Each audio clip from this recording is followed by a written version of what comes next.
Hello and welcome to week 11. For week 11, our week at a glance shows that once again, you don't have a reading assignment. We're moving into the final stages of this project where we're going to start to finally add that primary research or develop that primary research portion of it, your survey and the write-up that accompanies it. And eventually in about a week or so, we will add that to your existing project 2, make a few slight changes, make sure that it's cohesive, and that will form your project number 3.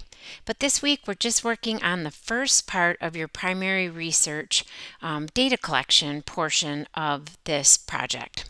Okay, so in the review section, you'll notice that you have a primary research analysis handout that describes part 1 and 2, a little basically a Google slide deck that'll walk you through each of those parts in a little more detail and gives you an example of each of them, and then finally the primary research analysis sample so that you can read through one and see what it looks like. Okay, so for the primary research analysis parts 1 and 2, remember this week you only have part 1 due. And part 1 is going to be that first part. You start out with the word methods, bold, left aligned. Participants, instrumentation, and data collection will be italicized and left aligned. But in the participants part, you're going to describe the people who participated in your study. Your study is your survey. So the primary research that you've gleaned, you're going to the best of your ability, because it is an anonymous survey, but you'll at least know who, kind of the demographics of who you sent it to, whether it was via the Moodle, discussion forum, or you sent it via email to friends and family. However, you sent that, you can ascertain certain things about the people in your study, like a wide range of ages, both genders, maybe you have even some ideas of, other demographics related to gender and or race, ethnicity. So whatever you can put together in this portion, and you'll also need the number of participants. For the instrumentation, you're going to describe the instrument that you used, in this case a 10-question survey with both open-ended and closed-ended questions for most of you, a little more detail about the purpose of the data that you intended to collect using it, and then you'll attach your appendix, which I'll talk about in a minute. It'll just be the survey itself. And then finally the data collection, you'll explain when you collected the data, and I gave you an example. The survey was created on November 10th. It was distributed to a Write 1060 class and friends and family via 2 social media sites, etc. And you'll explain when it closed. This second part where you go into the analysis will be due next week. So let's just focus on part 1 and the appendix. Okay, so let's talk about the appendix for a second here. You want to go back to your survey, and in these 3 little dots up in the top next to your name, or if you've got an avatar there or a picture, you're going to click on that. You'll get this array of options. You're going to click on print.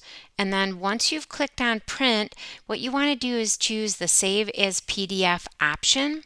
And when you click print, it will save your survey as a PDF, and you can see what it would look like in that print preview frame. Now, once you have it as a PDF, you've got a couple of choices. If you have a program like Adobe on your computer, you can easily just convert it using Adobe to a JPEG. So you can export a PDF to a JPEG. There are some online options to do that, PDF to JPEG. Just be careful. Some of them come with a fee, so you want to avoid that. A final thing that you could do is, now that it's in this kind of nice looking format, you can just screenshot the pages and paste those screenshots right into your appendix. So now remember, you're going to turn in your methods, just those first 3 parts, in participants, instrumentation, and data collection. You're going to attach your appendix. Your appendix is going to start with the word appendix bold, and then it's going to have these images of that survey added to it. All right, and that will serve as your appendix. The only other thing that you could do is retype the entire survey into the appendix. Some people choose to do that, but I'm going to leave that up to you. All right, as I said, there's a short Google slide deck in in your review section. If you click through that, you can see that I've broken down each portion of our primary research, not just the 3 parts that are due today or this week with the appendix, but also the ones for, the next week where you add part 2. So just kind of, peruse through that, get an idea of what each section entails, and you'll see some examples of those sections as well. And then finally, there's a student sample.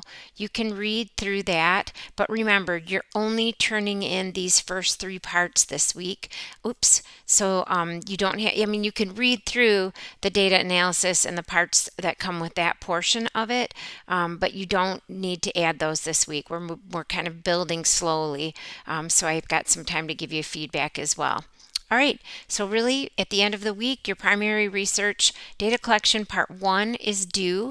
And as always, if you've got questions, don't hesitate to reach out. Have a wonderful week.